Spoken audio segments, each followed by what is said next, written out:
Welcome students to our today's new video. आज हम पढ़ने वाले हैं मास स्पेक्ट्रोस्कोपी के बारे में और ये बहुत ही यूजफुल टेक्निक है मास टू चार्ज रेशो पर माइक्रोमोलिक्यूल को सेपरेट करने के लिए। और हम कोई भी मॉलिक्यूल का चार्ज और उसका मास पे उसे सेपरेट कर सकते हैं।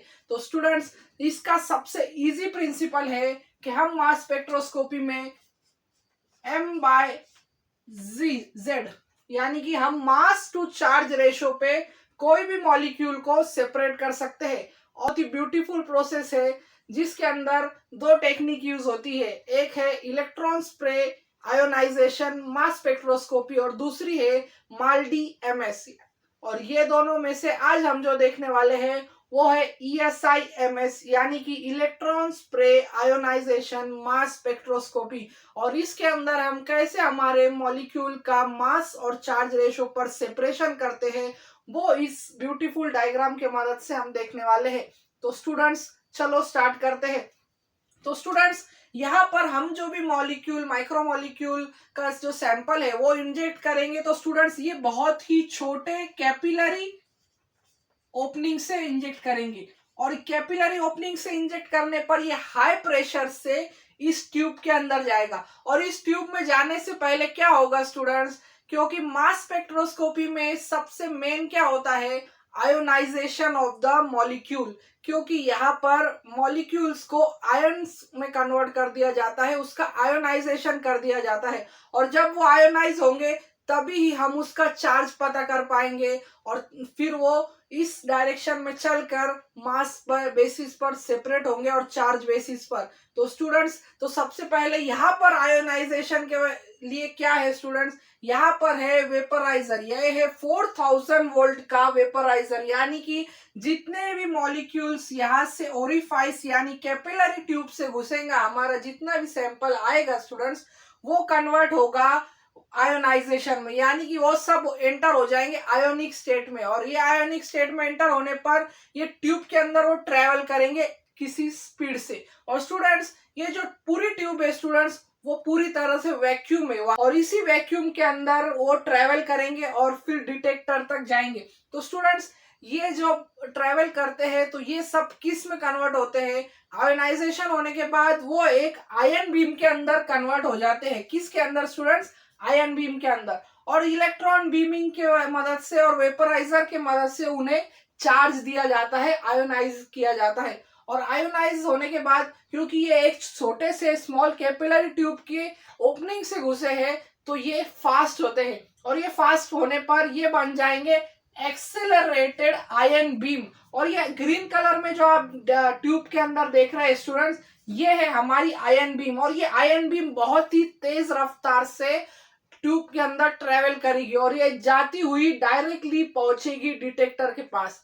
और यहाँ पर मैग्नेटिक फील्ड्स भी क्रिएट किए गए हैं ताकि हमारे चार्ज रेशो पर सेपरेशन हो सके। तो स्टूडेंट्स, और ये बहुत ही फास्ट प्रोसेस है, कैपिलरी से इंजेक्ट हुआ, आयोनाइज हुए हमारे मॉलिक्यूल और डायरेक्टली बीम बनकर डिटेक्टर पर जाएंगे। और डिटेक्टर पर किस बेसिस पर सेपरेट होंगे स्टूडेंट्स, ये होंगे हमारे जो ग्राफ होगा स्टूडेंट्स वो होगा मास to charge ratio M/Z, M/Z। और ये मास टू चार्ज रेशो क्यों है स्टूडेंट्स, क्योंकि जैसे कि ये हमने पेप्टाइड ले लिया, इसका मास ये दोनों का मास तो सेम है स्टूडेंट्स।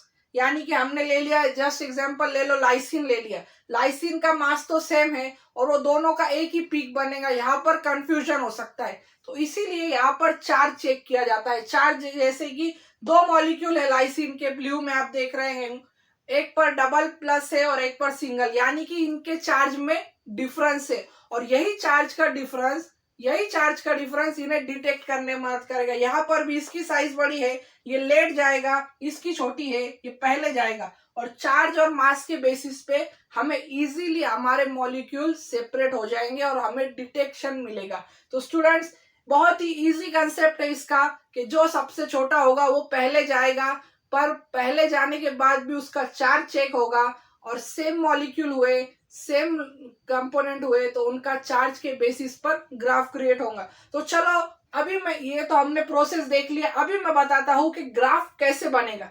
तो स्टूडेंट्स, ग्राफ बहुत ही ब्यूटीफुल बनता है। पहले हम एक वैल्यू ले लेंगे, पहली वैल्यू 1500 की एक वैल्यू ले ली, यानी 1500 उसका मास है। हमारे जितने भी यहाँ पर थे कुछ कंपोनेंट्स का मॉलिक्यूल का मास है 1500। तो स्टूडेंट्स 1500 ये पहले वाले का मास है, तो 1501 उसके ऊपर एक चार्ज रहेगा, +1 एक चार्ज है, तो ये बन जाएगा 1501। और ये चार्ज है 1501, और 1501 को डिवाइड किया 1 से तो क्या बनेगा 1501। और यहीं पर अगर दो चार्ज है तो 1502 divided by 2 is equal to 751। इसके ऊपर तीन चार्ज है 1503 divided by 3 is equal to 501। और यहाँ पर ये वैल्यूज क्यों की है मैंने स्टूडेंट्स, क्योंकि हम ग्राफ प्लॉट कर सके। सबका मॉलिक्यूलर वेट यानी मास तो एक जैसा है, पर हमें पीक कैसे मिलेगी, पहली पीक मिलेगी 501 पर, दूसरी मिलेगी 751 पर, और तीसरी मिलेगी 1501 पर। तो इसी बेसिस पर हमें पीक्स मिलेगी, यानी कि इनकी चार्ज पर कि कोई मॉलिक्यूल कितना चार्ज कैरी कर रहा है, एक चार्ज है, दो चार्ज है, कितने चार्ज है, 10 चार्ज है, और उसी बेसिस पर हमें ये वैल्यूज भी मिल जाएगी और हमें इजी कैलकुलेशन भी मिल जाएगा। और हमें हमारे कंप्यूटर स्क्रीन पर डिटेक्टर ये कुछ मिनटों में दिखा देता है कि कितने मॉलिक्यूल कितना चार्ज कैरी करते हैं और इनका मास कितना है। तो स्टूडेंट ये बहुत ही इजी प्रोसेस था जिसमें हमने देखा आज electron spray ionisation. Electron spray ionisation के नाम में ही है, यहाँ पर हमारा जो भी मॉलिक्यूल है, सैंपल है, उसे स्प्रे किया जाता है और वो आयोनाइज होता है और फिर ट्रेवल करता है, एक आयन बीम के फॉर्म में डिटेक्ट होता है, और फिर ग्राफ पर हमें उसके मास टू चार्ज रेशो पर ग्राफ्स प्लॉट होते हैं और हमें उसका मास और चार्ज पता चलता है। तो स्टूडेंट्स ये था आज का हमारा मास स्पेक्ट्रोस्कोपी में का इलेक्ट्रॉन स्प्रे आयोनाइजेशन। मुझे उम्मीद है कि आपका कंसेप्ट मास स्पेक्ट्रोस्कोपी के बारे में क्लियर हो चुका होगा। तो ऐसी वीडियोस के लिए मेरे चैनल को लाइक करें, शेयर करें और सब्सक्राइब करना ना भूलें। Thank you for watching.